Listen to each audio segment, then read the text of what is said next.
This is Chris McDaniels. Like, subscribe to TW Wrestling on YouTube, subscribe to my other channel, Word of Chris, and subscribe to this channel, Chris McDaniels, and follow me on all my social media accounts. It'll all be down there in the description box, and I'm here to do my AEW Dynamite June 11th, 2025 reviews. So here we go discussing about AEW Dynamite. Now we kick off the show with the first match of the night, but before we talk about that match, we got to talk about a segment that happened backstage. So here we see Adam Page talking to Christopher Daniels backstage, and Christopher Daniels tells him that, Adam Page has people that's there for him if the Death Riders try to get involved in everything in his match at All In. So yeah, that's what he was telling him there.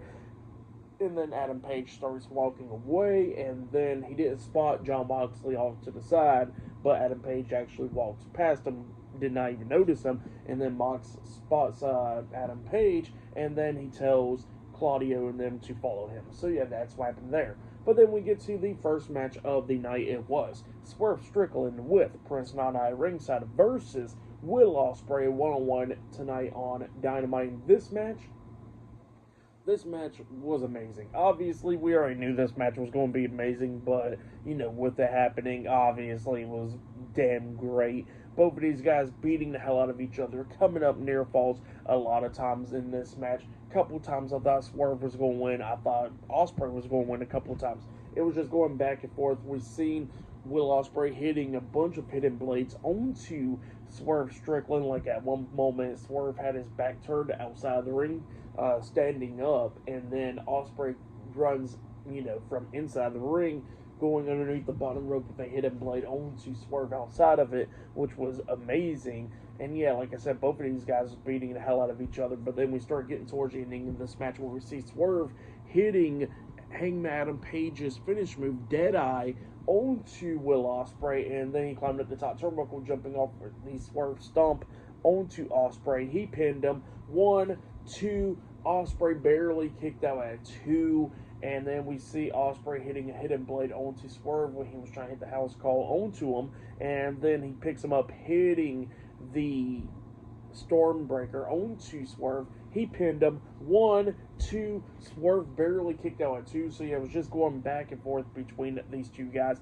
But then at the ending, we see Will Ospreay look like he was thinking of hitting the Tiger Driver onto Swerve, and then he was hesitating, but then he decides to go for it anyway. So he picks up Swerve, but then Swerve pretty much kind of fought out of it because he went after Will Ospreay's arm majority of the time in this match. So Will Ospreay's arm pretty much gave out, and then that gives Swerve the opportunity to grab Ospreay. He hits a vertebraker onto him, and then he hits the house call onto Will Ospreay. He climbed up the top turnbuckle. He jumps off with the Swerve stomp onto Ospreay, but then Ospreay kicked out at 2 once again, and then at one point we actually see him hit another house call onto Ospreay, but then Ospreay rolled onto the ring apron, and then at this point Swerve was like hurting in his leg and all that stuff because he was getting attacked from his legs sometimes during this match, and then Swerve was trying to climb up the top turnbuckle to hit a Swerve stomp onto Will Ospreay on the ring apron, but then the bell rings, so it ended in a draw. So yeah, Will Ospreay and Swerve Strickland's match ended in a draw tonight, and then Will Ospreay rolls off the ring apron onto the floor, and then we see Swerve grabbing a mic, and then he asked Will Ospreay, he was like, look, I already know I want to keep on continuing. I'm hurting. And he says that he knows that Will Ospreay's hurting, and he knows that Will Ospreay wants to continue it, and Will's shaking his head, well, almost out of it pretty much, and then he says, let's go ahead and have a sudden death match. So yeah, that's what he says there, and then the sudden death, and then all of a sudden, right when he says that, all of a sudden, the theme song hits, and then we see the AEW World Heavyweight Champion, Jon Moxley, Claudio Castagnoli, Wheeler Yuta, and Marina Shafir, the Death Riders. They come walking out there through the crowd, but they get right there at ringside, and then all of a sudden, we just seen Swerve getting distracted because we seen Matthew and Nicholas Jackson, the Young Bucks, coming up, attacking Swerve from behind, beating him down, hitting the BTE trigger onto Swerve, and then they was grabbing handcuffs, and then we see Prince Nana try and pull Swerve's leg, and he's up there on the ring apron trying to pull him out of the ring, but then they hit a super kick onto Prince Nana, knocking him off the ring apron, and then they handcuff Swerve to the ropes, while he's just hanging there pretty much from the ropes, handcuffed.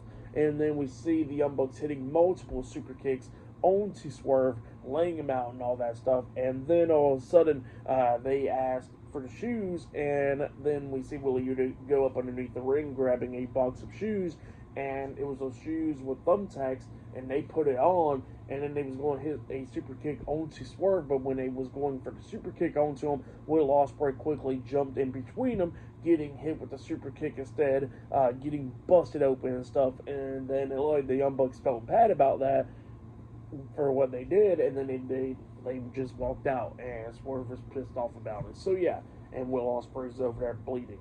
But yeah, pretty much Will Ospreay sacrificed himself, which was pretty cool with the storyline and all that stuff. This storyline with Swerve, Will Ospreay, and Adam Page has been really, really great. I'm not even going to lie.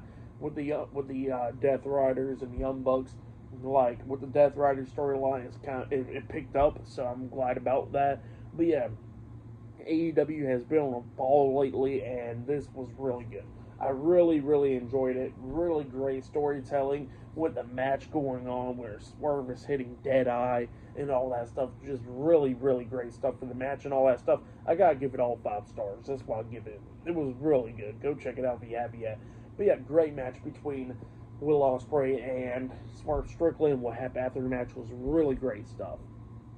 But yeah, then after that, we get to the segment backstage where we see Renee Paquette interviewing the AEW Continental Champion, Kazuchika Okada. And before she can even start talking to him, really, because he gets a contract signing with Kenny Omega soon, all of a sudden we see Don Callis interrupting him, and Don Callis was pretty much asking, why is he in this match against Kenny Omega? Why is it Kyle Fletcher or Konosuke Takeshita in the match and all that stuff? And then he was pointing his finger at Okada, and then Okada grabs his fingers and bends it, and Don Callis is screaming in pain. And then we see Lance Archer,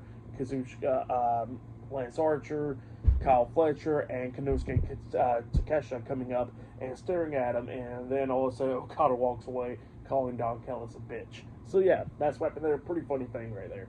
But yeah, pretty good stuff so far on AEW Dynamite. I really haven't been enjoying it. Really good stuff. Great match to kick off the show. Like I said, give that match 5 stars. That's what I'll give it. And yeah, much more tonight on Dynamite. So yeah, I'll see you guys later until the next episode. AEW Dynamite. See you guys later. Till then.